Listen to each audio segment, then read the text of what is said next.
प्रणम्य परमात्मानं सिद्धं त्रैलोक्यवन्दितं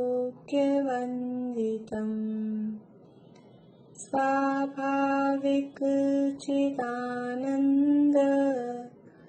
स्वरूपं निर्मलाव्ययम् शुद्धजीवादिद्रव्याणां देशिकं च जिनेश्वरम् द्रव्यसंग्रहसूत्राणां वृत्तिं वक्षे समासतः जीवमजीवमदव्यं जिणवरवसेन जीर्णनेत्येष्टं देविन्दविन्दवन्दं वन्दे तं सर्वदा शिरसा कहे जीव अजीव जिनवर वृषभने लोक में वे वंद्य सुरपति वृंद से वंदन करूं कर जोड़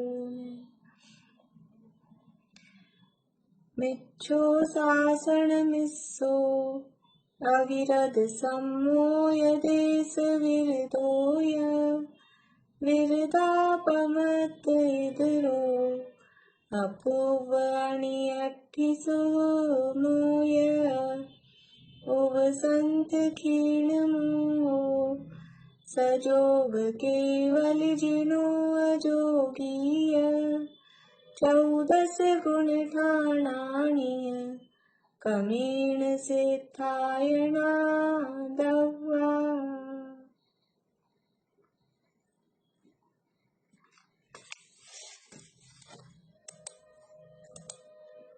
गाथाएं।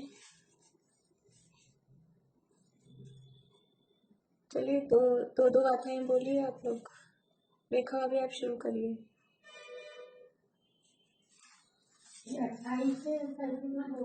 हाँ बोलिए। मोक्ष तत्व का वर्णन यहाँ चल रहा है। गाथा बोलते हैं 37वीं।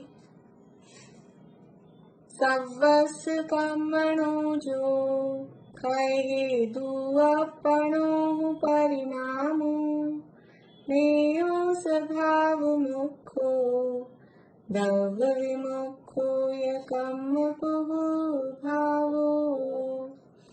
जो सर्व कर्मों के नाश का कारण है ऐसा आत्मा का परिणाम उसे भाव मोक्ष जानना और कर्मों का आत्मा से सर्वथा पृथक होना वह द्रव्य मोक्ष है। तो मोक्ष किसे कहते हैं उसके लिए यहाँ बताया कि संपूर्ण कर्ममय रहित शरीर रहित आत्मा की आत्यंतिक स्वाभाविक अचिंत्य अद्भुत अनुपम पूर्ण संपूर्ण रूप से निर्मल केवल ज्ञानादि अनंत गुणों के स्थान रूप जो विशेष अवस्था है उसका नाम मोक्ष है। और ये मोक्ष है ये भाव और द्रव्य के भेद से 2 प्रकार का है। भाव मोक्ष क्या है? ये निश्चय रत्नत्रयात्मक कारण समय सार रूप जो आत्मा का प्रकट परिणाम है उसका नाम भाव मोक्ष है। मतलब भाव मोक्ष है वो निश्चय रत्नत्रयात्मक है। निश्चय रत्नत्रयात्मक मतलब निश्चय रत्नत्रय है कारण, वो कारण रूप है, और मोक्ष है वो कार्य रूप है। मोक्ष है वो अवस्था है, वो कार्य रूप है। कार्य भी बोलते हैं, कार्य का मतलब होता है पर्याय अवस्था, वो कार्य पर्याय का पर्यायवाची शब्द है। तो निश्चय रत्नत्रयात्मक कारण समय सार रूप प्रगट आत्मा का परिणाम वो भाव मोक्ष है। यानी कि निश्चय रत्नत्रयात्मक कारण समय सार मतलब ये है कारण। किसका कारण है? कि वो जो भाव मोक्ष जो द्रव्य यानी जो मोक्ष रूप अवस्था हुई वो मोक्ष रूप अवस्था का कारण ये निश्चय रत्नत्रय है। निश्चय रत्नत्रय कारण और मोक्ष है उसका कार्य। तो वो जो परिणाम है ऐसा आत्मा का परिणाम। और कैसा है वो परिणाम कि सर्व द्रव्य भाव रूप मोहिनी आदि 4 घाती कर्मों के नाश का कारण है। कह रहे हैं आत्मा का परिणाम, लेकिन है वो कैसा? कारण रूप। जो शाम को मोक्षा प्रकाशक में बात चल रही थी ना कि उसको अनुभूति कहा है अनुभूति यानी पर्याय, लेकिन है वो पर्याय रूप नहीं, द्रव्य रूप। ऐसे ही यहाँ कह रहे हैं आत्मा का परिणाम, लेकिन वो परिणाम कह रहे हैं, लेकिन ये परिणाम है कारण रूप, जिसे यहाँ भाव मोक्ष कहा जा रहा है। वो कैसा है कि वो कारण रूप है, निश्चय रत्नत्रय जो कारण समय सार रूप आत्मा का जो परिणाम, उसका नाम भाव मोक्ष है। और द्रव्य मोक्ष क्या है कि अयोगी गुणस्थान के अंतिम समय में, अयोगी गुणस्थान के अंतिम समय में क्या होता है कि समस्त कर्मों से जो रहित अवस्था, संपूर्ण जो 4 आघातिया कर्म भी बचे थे, शरीर बचा था, उन सब से जो रहित अवस्था हुई, उसका नाम द्रव्य मोक्ष है। और कैसा है वह द्रव्य मोक्ष? पंकोत्कीर्ण शुद्ध बुद्ध जिसका एक स्वभाव है। पेज नंबर 175 पे जो कल पढ़ रहे थे ना, नीचे लास्ट वही। पंकोत्कीर्ण शुद्ध बुद्ध जिसका एक स्वभाव है, ऐसे परमात्मा से आयु आदि शेष 4 आघाती कर्मों का भी अत्यंत रूप से पृथक होना, भिन्न होना, छूट जाना, वह द्रव्य मोक्ष है। किससे कर्मों का अलग हो जाना? परमात्मा से। कौन से परमात्मा से? कि जो टंकोत्कीर्ण है, जो नया नहीं बना हुआ, जो अनादि अनंत परमात्मा है, सदा से शुद्ध है, सदा से बुद्ध है। बुद्ध शब्द किसको बताता है? बुद्ध शब्द, बुद्ध का क्या अर्थ होता है?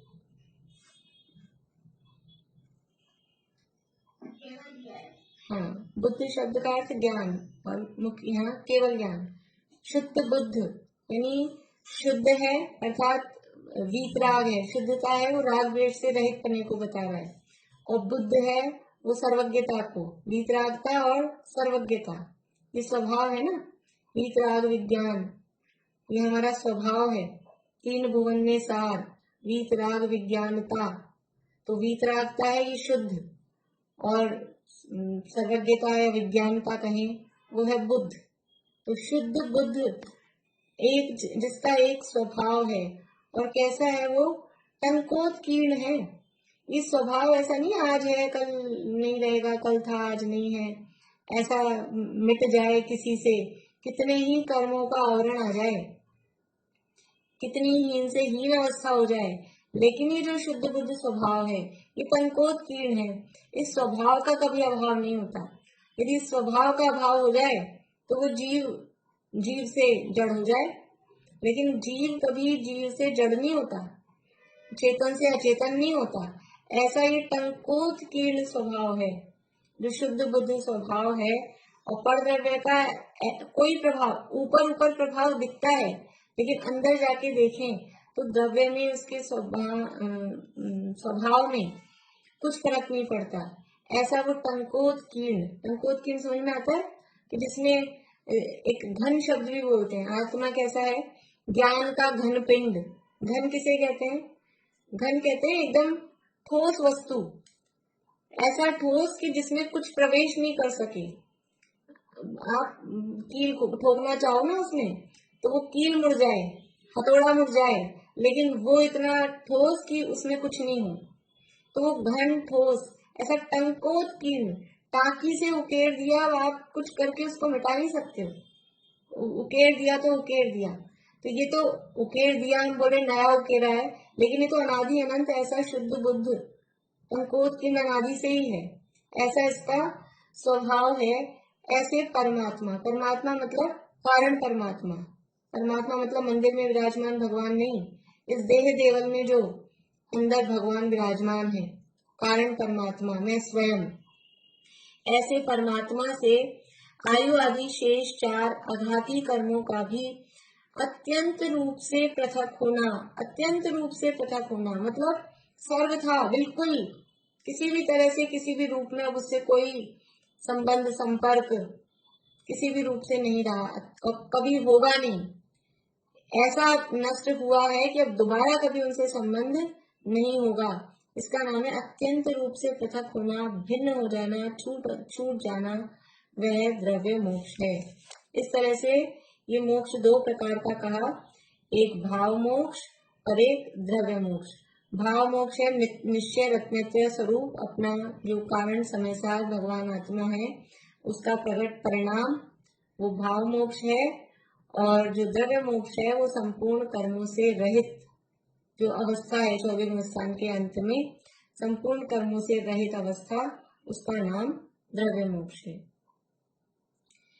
अब उस मुक्तात्मा के सुख का वर्णन किया जाता है। ये जो मुक्त हुआ जीव, मोक्ष दशा प्रकट हुई तो कैसा सुख प्रकट होता है, बोलिए भारती।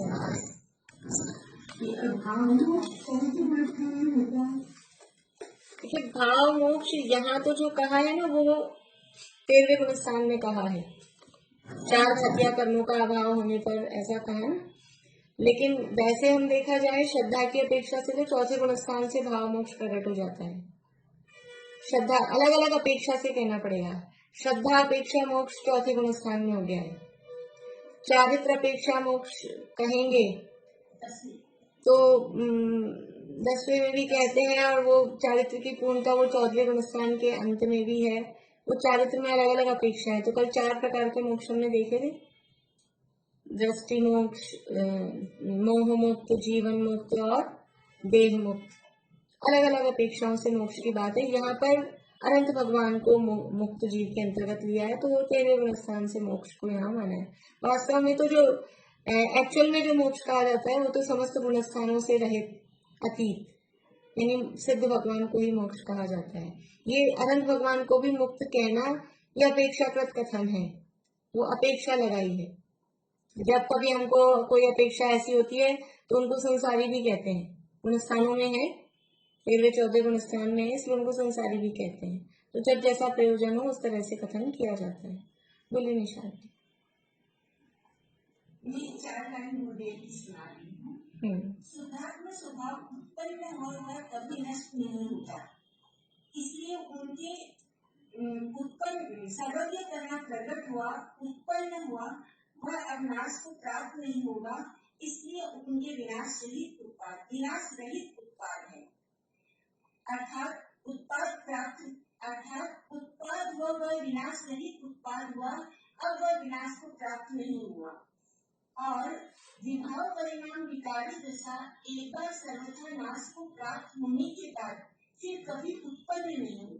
मतलब अशुद्ध दशा जो है दोबारा उत्पन्न, इसलिए वो आत्यंतिक और शुद्ध पर्याय जो सर्वज्ञ करना प्रकट हुआ है, अब वो गैर सिद्ध दशा निरंतर रहेगी। बढ़िया। ऐसा प्रवचन सार में भी इस तरह के शब्द आते हैं। हाँ, प्रवचन सार का ही है। और एक अपनी शक्ति है, 6 शक्तियां हैं, भाव शक्ति, अभाव शक्ति। उनमें जो आत्मा की 47 शक्तियां बताई गई हैं समय सार में, उनमें 6 शक्तियों में से एक शक्ति का नाम है भाव शक्ति। पहला भाव शक्ति, फिर अभाव शक्ति। भाव शक्ति का मतलब है जो पर्याय वर्तमान में है वो रहेगी, एक समय है तो एक समय रहेगी, भाव शक्ति।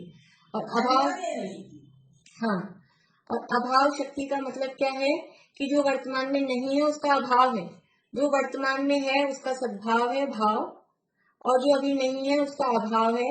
ऐसी आत्मा में शक्ति कि अभी आगे की पर्याय नहीं है या पीछे की पर्याय नहीं है तो उसका अभी अभाव है, और जो वर्तमान में है वो है, तो जो है वो है उसका नाम भाव शक्ति, और जो भूत भावी की नहीं है उनका अभाव है, वो अभाव शक्ति। फिर आगे है भाव अभाव शक्ति कि जो वर्तमान में अभी अवस्था है उसका नियम से अगले समय में अभाव होगा। ऐसी शक्ति आत्मा में है कि अभी वर्तमान में मिथ्या दर्शन रूप अवस्था है, इसका बाद में अगले समय में, हम अभी ऐसा नहीं कह सकते कि अगले ही समय में, लेकिन जो भी वर्तमान में, और मिथ्यात्व की भी इस रूप जो मिथ्यात्व है अभी जितना मान लो मिथ्यात्व है, अगले समय में उससे थोड़ा हल्का पड़ा। जो भी अवस्थाएं हैं ज्ञान की, दर्शन की, सुख की, वीर्य की, जो भी अभी अवस्थाएं हैं, वर्तमान अवस्था अगले समय में नहीं रहेगी, तो भाव का होगा अभाव, वो है भाव अभाव शक्ति। और जो भावी नेक्स्ट समय वाली पर्याय अभी नहीं है उसका हो जाएगा सद्भाव, तो अभाव का हो जाएगा भाव। शब्द ऐसे लगते हैं मिक्स, जैसे पहली थी भाव शक्ति, दूसरी थी अभाव शक्ति, तीसरी है भाव अभाव शक्ति कि जो अभी है उसका अभाव हो जाएगा, ये भाव अभाव शक्ति। और चौथी है अभाव भाव शक्ति, जो नहीं है वो प्रकट हो जाएगी, अभाव का भाव हो जाएगा, तो अभाव भाव शक्ति। और पांचवी है भाव भाव शक्ति कि जो होने योग्य है वही होगी, ऐसा नहीं कोई सी भी हो जाएगी। जिसके बाद जो आने वाली है, क्रमबद्ध पर्याय में भी 6 शक्तियों की बात बताते हैं कि जो होने वाली है वही होगी, ये भाव भाव शक्ति। और अभाव अभाव, जो नहीं होने वाली है वो नहीं होगी, अभाव अभाव, डबल अभाव बताया। तो ऐसे सिद्ध भगवान के कैसा उत्पाद हुआ है, सिद्ध दशा की बात चल रही ना मुक्त दशा में, कि उनके कैसा अभाव रहित उत्पाद हुआ है, व्यय रहित उत्पाद।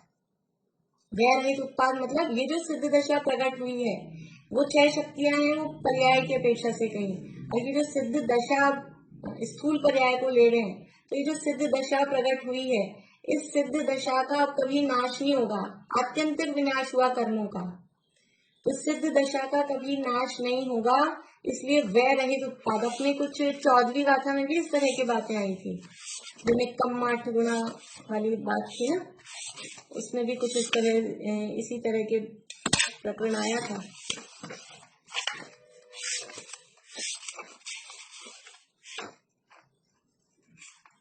उत्पाद वैसे युक्त हैं, ये जो उसने विशेषण दिया ना उत्पाद वय ही संयुक्ता, तो वो इसकी यहाँ पे व्याख्या की थी। उत्पाद व संयुक्त पना है व सर्वथा अपरिणामी पने का निषेध करने के लिए कहा गया है। ये सारी विश्लेषण अपन ने देखा था, 54 नंबर पेज पे था। तो सिद्ध दशा जो प्रकट हुई है वो सिद्ध दशा है, अब उसका व्यय नहीं होगा, इसलिए व्यय रहित उत्पाद है। और जो संसार दशा का व्यय हुआ उस व्यय का कभी दोबारा से उत्पाद नहीं होगा, इसलिए उत्पाद रहित व्यय हुआ है। ऐसा ये उत्पाद रहित व्यय और व्यय रहित उत्पाद, इस तरह की बात यहाँ पर कही जाती है मोक्ष दशा के लिए। अब यहाँ पर उस मुक्तात्मा के सुख का वर्णन किया जाता है, उस मुक्त जीवों के, सिद्ध भगवान के कैसा सुख होता है, मुक्तात्मा के सुख का वर्णन किया जाता है। देखिए ये ऊपर श्लोक है, एक सिद्ध भक्ति नामक एक भक्तियां हैं, 10 भक्ति हैं, कुंकुंद आचार्य द्वारा लिखित हैं 10 भक्ति। उस 10 भक्ति में से एक भक्ति का नाम है सिद्ध भक्ति। जब पंचकल्याणक होता है ना, मेरे ख्याल से बहुत कम लोग होते हैं जो अंतिम मोक्ष कल्याणक के दिन तक रुकते भी हैं, तो उस कार्यक्रम में पहुंचते हैं। सुबह सुबह जब मोक्ष कल्याणक का दिखाते हैं दृश्य, अर्ली मॉर्निंग का टाइम होता है, उस समय फिर 10 भक्तियों का पाठ किया जाता है। ये 10 भक्तियां में एक सिद्ध भक्ति नाम की भक्ति है, उसका एक श्लोक यहाँ दिया है। देखिए ऊपर 175 पेज पे जो संस्कृत की लाइन है उसमें सबसे लास्ट लाइन में इन्वर्टेड कॉमास में है, मिला आप लोगों को? 175 नंबर पेज पे संस्कृत वाले में लास्ट लाइन में इन्वर्टेड कॉमास में आत्मोपादान, कौन सा श्लोक है ये, देखते हैं राग क्या बनेगी इसकी। आत्मोपादान सिद्ध स्वयं अतिशय, बोल के देखती हैं, तो आधा आधा है ना, समझ नहीं आ रहा। आत्मोपादान सिद्ध, रेखा ने याद किया, रेखा ने ना आपको रेखा ने याद किया, आप गा के बताएंगे? अभी मैंने बोला तो था, आत्मोपादान सिद्धम स्वयं अतिशय वद, बोल रहे हैं आप रेखा जी?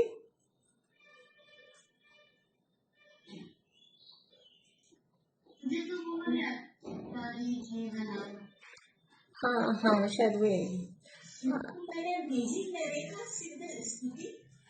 आत्म नहीं, वो तो समय सार स्तुति है। चलिए ठीक है, बोलते हैं अपन।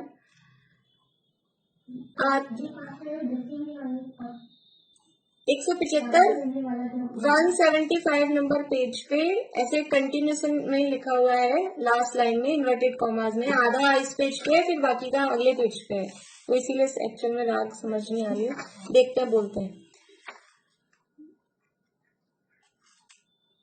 आत्मोपादान सिद्धं स्वयमतिशयवद्वीत बाधं विशालम् वृद्धिरास व्यपेतम् विषय विरहितं निःप्रतिद्वन्द्वभावम् अन्य द्रव्यानपेक्षम् निरुपममित शाश्वतं सर्वकालम् उत्कृष्टानन्तसारम् परम सुखम तस्य सिद्धस्य जातम्। देखिए इसका अर्थ नीचे दिए।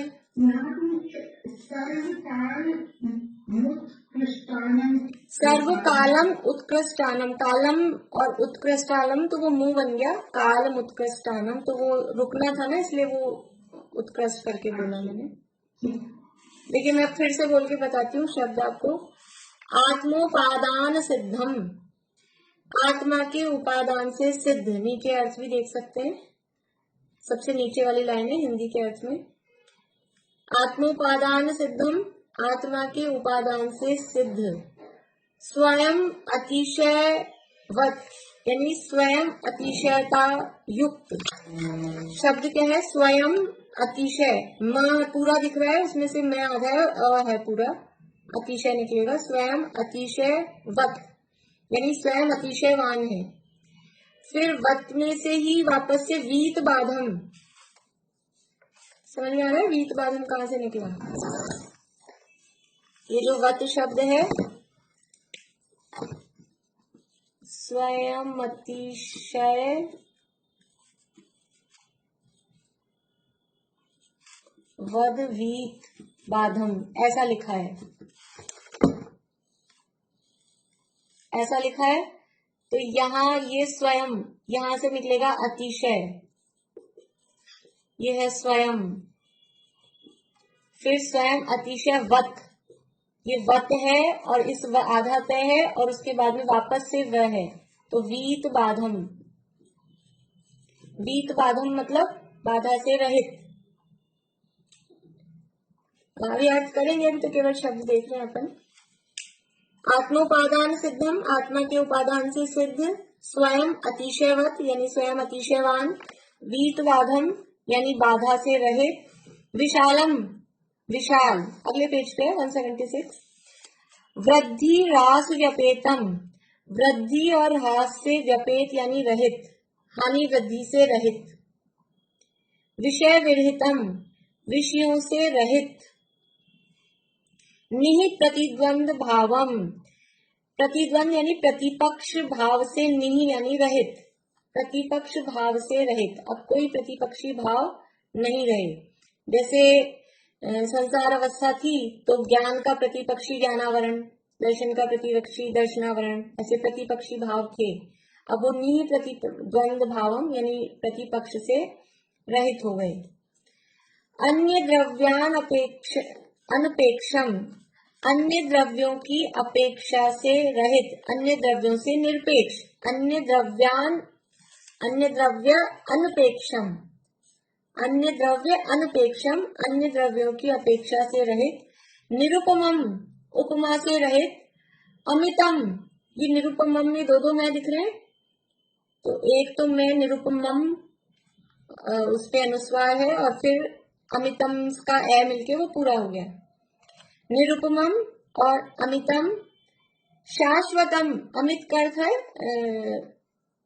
अमित को अनंत के अर्थ में अमित, जिसका कोई अपार, हाँ ऐसा। शाश्वतम, शाश्वत। सर्वकालम उत्कृष्टम, यानी हर काल में जो उत्कृष्ट है, सर्वदा उत्कृष्ट, हमेशा जो उत्कृष्ट रहता है, ऐसा नहीं अभी तो उत्कृष्ट है फिर कभी नहीं होगा, पहले था अभी नहीं है। सर्वदा उत्कृष्टम, सर्वकालम उत्कृष्टम। अनंतम सारम, अनंत है और सारभूत है, अनंत सारभूत, अनंत है सारभूत है। परम सुखम, ऐसा परम सुख। तस्य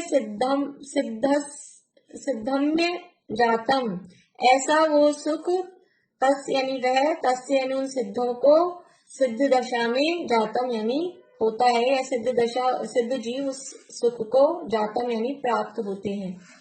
ऐसा ये श्लोक है। वापस से अर्थ पढ़ते हैं नीचे से हिंदी से। आत्मा के उपादान से सिद्ध स्वयं, ये हाँ वो सिद्धस्य ही होना चाहिए मुझे ऐसा लग रहा है, लेकिन ये सिद्धम में दिख रहा है पर मिसप्रिंट जैसा ही लग रहा है। सिद्धस्य जातम आधा से ही होना चाहिए। मैं एक मिनट गुरुदेव वाले में देखती हूँ। हाँ ये गुरुदेव की प्रवचन वाली में भी छपा तो है। सिद्धस्य है, सिद्धस्य जातम।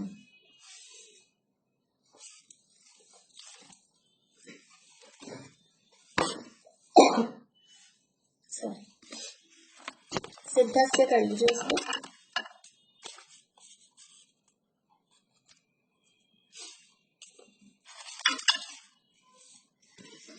देखिए हिंदी अर्थ पढ़ते हैं। आत्मा के उपादान से सिद्ध स्वयं अतिशयता युक्त, बाधा रहित, विशाल, वृद्धि और ह्रास से रहित, विषयों से रहित, प्रतिपक्ष भाव रहित, अन्य द्रव्यों से निरपेक्ष, निरुपम, अपार, शाश्वत, सर्वदा उत्कृष्ट तथा अनंत सारभूत परम सुख सिद्धों को होता है। सिद्धों के सुख का वर्णन कर रहे हैं। कैसा होता है सिद्धों का सुख, कैसा होता है थोड़ा सा बताओ आपको, हमको इच्छा हो उसको प्राप्त करने की, कैसा होता है। हमको ये शब्द पढ़ के कुछ महिमा आए, हमको ऐसा लगता है ऐसे भारी भारी शब्द दे दिए कि ऐसा बताते कि कुछ ये मिलेगा लाख करोड़, कुछ ऐसा बताते, रुपयों में बोलते तो समझ में आता, सोना चांदी में बोलते, हीरा जवाहरात में बोलते, लेकिन वो सब तो भौगोलिक है, वैसा सब होता ही नहीं है। कैसा है, आत्मा के उपादान से सिद्ध। आत्मा के उपादान, उपादान समझ में आता है। उपादान मतलब स्वयं से, निमित्त तो होता है, उपादान के अपोजिशन में निमित्त शब्द होता है। निमित्त क्या होता है, निमित्त हमेशा परद्रव्य होता है, और उपादान मतलब वो स्वयं। तो आत्मा के उपादान से यानी आत्मा से स्वयं से सिद्ध, सिद्ध मतलब उत्पन्न हुआ है, समझो स्वयं सिद्ध है, तो स्वयं सिद्ध है मतलब स्वयं से उत्पन्न हुआ है। ये जो सिद्धों का सुख है यानी सिद्ध दशा है, सिद्ध दशा प्रकट होगी तो सिद्धों का सुख प्रकट होगा। तो सिद्ध दशा कैसे प्रकट होती है कि स्वयं से आत्मा से होती है। ऐसा कैसे कहते हो, सिद्ध दशा होने के लिए आत्मा से होती हो तो आत्मा तो है, अभी भी है। क्या क्या चाहिए सिद्ध दशा के लिए, कि वो चरम शरीर, मनुष्य देह, वज्रशव नाराज सहनन चाहिए कि नहीं चाहिए। ऐसे ही हो जाएगा सिद्ध दशा। वज्रशव नाराज सहनन के बिना सिद्ध दशा हो जाएगी क्या। वज्रशव नाराज सहनन चाहिए, मनुष्य का शरीर चाहिए, और क्या क्या ये सारी जो भी है पंचेंद्रिय और ये सब वो दुनिया भर की सब चाहिए कि नहीं। वो कुछ नहीं, आत्मा के उपादान से सिद्ध है, अपने स्वयं के। ये बाहर में जो सिद्ध बनता है, बाहर में वज्रशव नाराज सहनन होता है, लेकिन वो सब क्या है, निमित्त। निमित्त किसे कहते हैं, आज चलेगा अपना भी तत्वार सूत्र में, उपकार, उपकारक, उपकार चलेंगे ना। धर्म द्रव्य का उपकार क्या है, गति स्थिति उपग्रहो धर्मा धर्मयोर उपकार है। उपकार का मतलब क्या है, उपकार, कार यानी कार्य, और उप यानी उप का मतलब जयपुर एक नगर, समीप। जयपुर एक नगर है, वहां दिया उदाहरण दादा ने, और बापू नगर ये उपनगर है। मुख्यमंत्री हैं और एक उप मुख्यमंत्री हैं, तो उप का मतलब क्या है कि वो उनके समीप रहे बस। उपनगर, नगर के समीप जो हो उसे उपनगर बोलते हैं। तो ये उपकारक, कार्य के जो समीप हो वो है उपकारक यानी निमित्त। तो ये सब जो है मनुष्य दशा है कि वज्रशव नाराज सहनन है, ये सब क्या है, ये उपकारक है, निमित्त है, समीप में होते हैं। लेकिन काम किससे हो रहा है, ये काम उससे नहीं रहा। वज्रशव नाराज सहनन अकेले जो मोक्ष जाते हैं उन्हीं के होता है, और किसी के नहीं होता। जो मोक्ष जाते हैं उन्हीं के वज्रशव, हाँ महामत्स्य के हाँ, सातवें नरक भी वही जाएगा। तो वज्रशव नाराज से आनंद से मोक्ष जाते, ये बात कहाँ रही? मनुष्य देह तो सबके हैं, कितने मनुष्य हैं? 29 अंक प्रमाण मनुष्य है, पर्याप्त मनुष्य। 29 अंक प्रमाण मनुष्य है, तो सारे के सारे मोक्ष जाते हैं क्या? ये नहीं जाते, सब मनुष्य है। मनुष्य का शरीर है कि वज्रशव नाराज सेनन है। हाँ, जब मोक्ष जाएंगे तो ये चीज समीप में होंगी, ये होंगी, इसका नाम है निमित्त। लेकिन मोक्ष का ये मुक्त जीवों को जो सुख प्रकट हुआ, वो कहाँ से हुआ? कि आत्मा के उपादान से सिद्ध है। देखो, सुख उपादान से सिद्ध है मतलब कि सुख गुण है कहाँ? कहाँ है सुख? जब बात अपन करते हैं ना, कहाँ है सुख, चाहिए सुख कहाँ है, तो हमें किस किस में सुख आता है? गर्मी आ गई, पंखे में से सुख मिलता है, एसी में से सुख मिलता है, और अब सर्दी थी तो उन्हीं कपड़ों में से सुख मिलता था, गरम गरम चीजें खाने में सुख मिलता था, अब गर्मी आ गई तो शरबत पीने में सुख मिलता है, आइसक्रीम खाने में सुख मिलता है। कहाँ से सुख मिलता है? किस किस में से सुख आता है? किस में से सुख आता है? टॉफी में से, बच्चों में तो बोलेंगे टॉफी में से आता है, चॉकलेट में से आता है। किस में से सुख आता है? कि उपादान, उनमें सुख नाम का गुण है क्या? ये जितनी भी चीजें हैं, हवा है, एसी है, कूलर है, कि आइसक्रीम है, कि चॉकलेट है, कि मिठाइयां हैं, ये सब क्या है? ये सब पुद्गल है। और पुद्गल में सुख नाम का गुण ही नहीं है। बोलिए आंटी।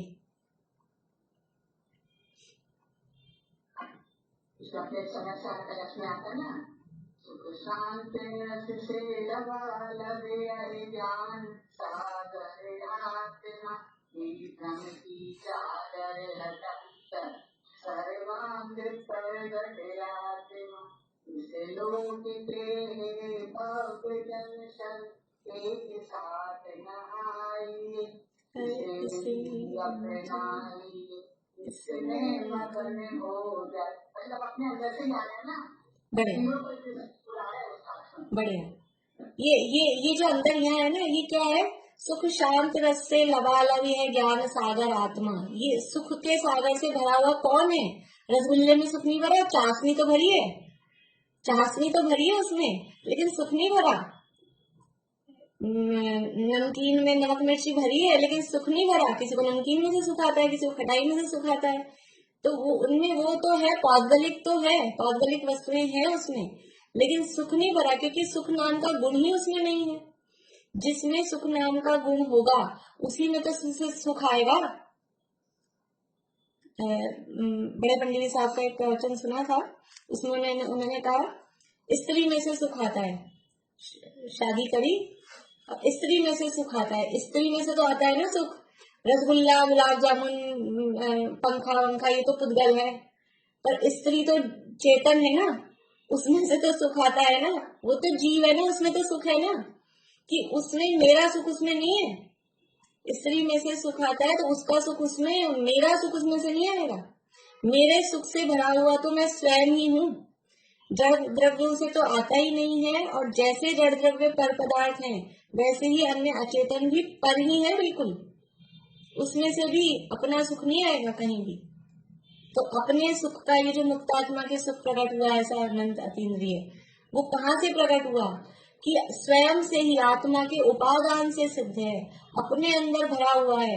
जो अंदर भरा होता है वो बाहर निकलता है। प्राप्यनी प्राप्ति था, अप्राप्यनी प्राप्ति थती नहीं। जो प्राप्त है उसी की प्राप्ति होती है। यानी सभी जीव भगवान हैं। अगर भगवान है तो भगवान बनेंगे, अगर भगवान होंगे ही नहीं, द्रव्य रूप में भगवत्ता प्राप्त नहीं होगी, तो पर्याय में भगवत्ता प्राप्त नहीं होगी। द्रव्य रूप से सभी जीव भगवान हैं, तो पर्याय में भगवान बन सकेंगे। द्रव्य में सभी सुख के सागर लबालब भरे हुए हैं, तो पर्याय में वो सुख प्रकट हो सकेगा। अंदर जिसमें सुख है ही नहीं, उसमें से सुख कैसे निकलेगा? कैसे निकलेगा? समझ लो, वही बात है कि मतलब अपन मुंह जल रहा है, मिर्ची लग रही है, और उसको ठीक करने के लिए हम क्या खाए जा रहे हैं? हरी मिर्ची खाए जा रहे हैं। मिर्ची लग रही है, बहुत तेज मिर्ची लग रही है, मुंह जल गया है, हरी मिर्ची खाओ। तो उससे कैसे ठीक होगा? जिसमें वो चीज है ही नहीं, गुण ही नहीं है उसको शांत करने का, उसमें मिठास ही नहीं, हमको मिठास चाहिए कि मिठास आ जाए तो हमारी मिर्ची जो मुंह जला है वो शांत हो जाए, तो होगा ही नहीं। जिसमें वो चीज है ही नहीं, आग लग रही है और तेल डाले जा रहे हैं, घी डाले जा रहे हैं, तो क्या होगा? ये अंदर विषयों की, दुख की आग लगी हुई है और वो विषयों से, उन्हीं चीजों से उसको बुझाना चाह रहे हैं। वहां वो है ही नहीं, उसमें वो क्वालिटी ही नहीं है। आग बुझाने का गुण पानी में है, घी तेल में इनमें है ही नहीं। तो ये सुख का गुण ये जीव में, चैतन्य में और सब जीव में है। सभी जीवों में सुख है, लेकिन एक दूसरे के काम का नहीं है। किसी का सुख, किसी का ज्ञान किसी दूसरे के काम में आने वाला नहीं है। सबको ये जो जो भी आप लोगों को ऐसा लगता है आप बहुत अच्छा पढ़ा रहे हो, आप पढ़ा रहे हो तो उनको आ रहा है समझ में, लेकिन ये सबका ज्ञान वास्तव में अपने अपने में से आ रहा है, आप में से। मेरा ज्ञान निकल के आप में चला जाए तब तक तो मैं खाली हो गई होती कुछ भी नहीं बचता। लेकिन जो जिसमें है वो उसी में से प्रकट होता है। मेरा ज्ञान मुझ में है, आपका ज्ञान आप में है। और जिसको जो आनंद आ रहा है ये पढ़ सुन के भी, वो सबका अपने अपने में से आता है। सब अपने उपादान से काम होता है। तो ये मुक्त जीवों को जो सबसे पहली बात बता रहे हैं, कौन कैसा है, मुक्तात्मा के सुख का वर्णन किया कि पूरी पराधीनता निकाल दी कि अपने उपादान से सिद्ध है। क्योंकि सबसे बड़ा दुख वो किस चीज का है, दुनिया में भी कहा जाता है पराधीन सपने हो सुख नाही। सबसे बड़ा दुख पराधीनता का है। क्या दिक्कत थी? अंग्रेजों ने हम पे अधिकार कर लिया। हाँ, वरना भाभी बोल रहे हैं कुछ? उपादान को निज शक्ति कह सकते हैं। हाँ, निज शक्ति है, उपादान निज शक्ति होती। अंग्रेजों ने हमको अधीन बना लिया था। अच्छी बात है ना, वो इंग्लैंड की चीजें आ रही थी और सब बढ़िया अंग्रेजी की पढ़ाई चालू कर दी थी उन्होंने, हॉस्पिटल खोल दिए थे और सब बढ़िया काम हो रहा था। बने रहते पराधीन, कल को इतनी वो करी। आज जो है ना तारीख 12 मार्च, आज के दिन गांधी जी ने दांडी यात्रा शुरू की थी। तो काहे को गांधी जी ने इतने पापड़ बेले दांडी यात्रा शुरू की और ये सब किया? रहते में क्या दिक्कत थी? कि पराधीनता में, स्वप्न में भी सुख नहीं है। पराधीनता अपने आप में दुख है, अपने आप में दुख स्वरूप है। पराधीनता में सुख नहीं है। तो सबसे पहले आप पराधीनता निकालिए कि ये जो सुख मिलेगा, हम पराधीन हो रहे हैं। हम सुख के लिए, हमारी सबसे बड़ी गड़बड़ी क्या है? जे त्रिभुवन में जीव अनंत सुख चाहे। सब जीव सुख चाहते हैं, लेकिन कहाँ से चाह रहे हैं? कि वो पर पदार्थों से सुख चाह रहे हैं। ये मेरे अनुकूल चले, मैं दुखी हूँ, बहुत दुखी हूँ, बहुत परेशान हूँ। क्यों? ये मेरी नहीं सुनता, ये मेरी नहीं मानता, ये मौसम मेरे हिसाब से नहीं रहता है, ये काम मेरे हिसाब से नहीं होता। ये पर पदार्थ तो सब अपने अपने हिसाब से चलते हैं। तुम अपने हिसाब से चलो, तुम उनके हिसाब से देख रहे हो तो तुम दुखी रहोगे। ये दुख का सबसे बड़ा कारण है, ये पर लक्ष्य, परोन्मुख वृत्ति, ये दुख का सबसे बड़ा कारण है। तो सुखी होने का उपाय क्या है? ये स्वाधीनता की दृष्टिया है। और ये आप देखिए कि जैन दर्शन की कोई भी बात हो, कोई भी सिद्धांत हो, स्वाधीनता निकाल के बताएंगे, पराधीनता का अभाव करेंगे। जो अकर्तृत्व बता रहे हैं तो वो स्वाधीनता है, ज्ञातापना बता रहे हैं तो स्वाधीनता है, 4 अभाव, 5 भाव, जो भी सिद्धांत, क्रमबद्ध पर्याय, नयों की चर्चा, सब जगह एकमात्र स्वाधीनता। क्योंकि स्वाधीनता की स्वीकृति में ही सुख की उत्पत्ति है, यही सुख है। इसलिए सबसे पहले आप पराधीनता निकालिए। क्या है? आत्मा के उपादान से सिद्ध है, स्वयं से, अपने से प्रकट होगा। अपने हाथ में सारा गेम, सारी चाबी, जितनी चाबी भरी राम ने नहीं है कि राम ने चाबी भरी और फिर अब हम नाचेंगे। सुना है? जितनी चाबी भरी राम ने उतना चले खिलौना। तो ये हमारी चाबी राम ने नहीं भर रखी, राम ने तो भरी नहीं रखी, कर्मों ने भी नहीं भर रखी। हम कर्मों उनके हिसाब से चलते हैं। ये कर्म भी कोई हमको नचा नहीं सकते हैं। हमारी चाबी हमारे ही हाथ में है। ये कर्म आए कहाँ से थे? अपने ही परिणामों से आए थे ना। इसलिए हमारी चाबी हमारे ही हाथ में है। और जितना, यानी मुझे सुखी होने के लिए जो चाहिए वो सारा सामान मेरे पास में है। और सुख का लबालब सागर मैं स्वयं हूँ। जरूरत क्या है? कि उसको पहचानने की, उसको जानने की कि ये सुख मुझ में ही है। मैं स्वयं सुख स्वरूप मुझ में है ना, ऐसा कहना भी वो भेद वाली बात हो गई। ये भेद करके कहा, मैं स्वयं, मैं ही हूँ सुख। जब अभेद करके कहते हैं तो ज्ञान ही आत्मा, ऐसे ही सुख ही आत्मा। आत्मा और सुख, आत्मा और आनंद, ये कोई अलग अलग नहीं है। जहां जैसे कहते हैं सूक्ति वाक्य है, जहाँ जहाँ ज्ञान है वहाँ वहाँ सुख है, जितना जितना ज्ञान है उतना उतना सुख है, जब जब ज्ञान है तब तब सुख है, और जिसको जिसको ज्ञान है उसको उसको सुख है। ज्ञान के साथ सुख का अविनाभाव है, और ज्ञान मतलब मैं स्वयं आत्मा। इसलिए ज्ञान और सुख, आत्मा और सुख, ये दोनों एक ही है। ये अपने उपादान से ही ये जो अतीन्द्रिय सुख प्रकट हुआ है, ये जो इंद्रिय सुख है ना, ये तो उपादान से प्रकट नहीं हुआ, वो पराधीन है, इसलिए वो सुख नहीं है, दुख ही है। इंद्रिय सुख सुख नहीं, दुख है। क्यों? क्योंकि बाधा सहित है, पराधीन है। यहाँ जो विशेषण दिए सब उससे अपोजिट है। अभी तो फिर वही समय हो गया, कल करेंगे अपन और चर्चा। इंद्रिय सुख कैसा है, अतीन्द्रिय सुख कैसा है, बिल्कुल दोनों अपोजिट है। और जहाँ स्वाधीनता है, जो अपने हाथ में है, वो आनंद का काम है। अपना काम अपने हाथ में, सुख रहता है, शांति रहती है। इसलिए ये जो मुक्तात्मा का सुख है, यानी सिद्ध भगवान का जो सुख है, मुक्त दशा का जो सुख है, वो आत्मा के उपादान से सिद्ध हुआ है, अपने उपादान से प्रकट है, स्वयं से हुआ है, कोई पराधीनता उसमें नहीं है। ऐसा ये एक विशेषण की चर्चा अभी अपनी हुई है, आगे और विशेषण है। ऐसे ये जो मुक्तात्मा वो सिद्ध भगवान को होगा ऐसा नहीं, ये मैं अपने पे फील करें, मैं ऐसा हूँ, अपनी गुणगान गाए जा रहे हैं। जो अमृत चंद्राचार्य कहते हैं, प्रसन्न हो जाओ, खुश हो जाओ, प्रसीद, ये अपना गुणगान चल रहा है, अपनी महिमा। भी किसी के गुणगान कहे, आप कितने सुंदर लग रहे हो, कितने बढ़िया लग रहे हो, क्या आवाज है, तो ऐसे प्रसन्न हो जाते हैं। ये सब कुछ हमारी प्रशंसा नहीं है, ये हमारी प्रशंसा है। बोलिए रेखा वाली। ये जो गाथा है ना, 14 गुण वाली या कमे सिद्धा या नायका, तो इसमें क्या अर्थ हुआ? ये सिद्धा का क्या मतलब है? क्रम से, कमेन यानी क्रम से, है ना? 14 गुण से, हाँ, ये क्रम से, और फिर सिद्ध भगवान, इनको जानना है। नायक यानी जानना चाहिए। ये 14 गुणस्थान है, क्रम से 14 गुणस्थान है, और उसके बाद में फिर सिद्ध भगवान, ऐसे इनको क्रम से जानना चाहिए, ऐसा। फिर सिद्ध भगवान। हाँ, चलिए पूरा करते हैं। जय श्री हिंद।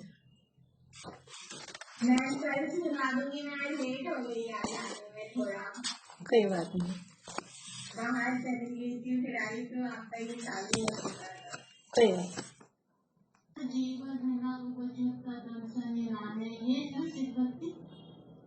मुझे याद नहीं है, मतलब देखनी पड़ेगी। वो ये उसमें तो सिद्ध भक्ति में बहुत सारे श्लोक हैं, ये एक श्लोक दिया है, कौन से नंबर का श्लोक है वो मुझे ध्यान नहीं, मतलब कई जो है वो प्राकृत भाषा में है, प्राकृत में। हाँ हाँ, वो कुनकुंदाचार्य वाली प्राकृत भाषा में ही है, ये संस्कृत में दिया है, तो हो सकता है ये दूसरी हो, फिर ये भी हो सकता है। ठीक, जय श्री हिंद।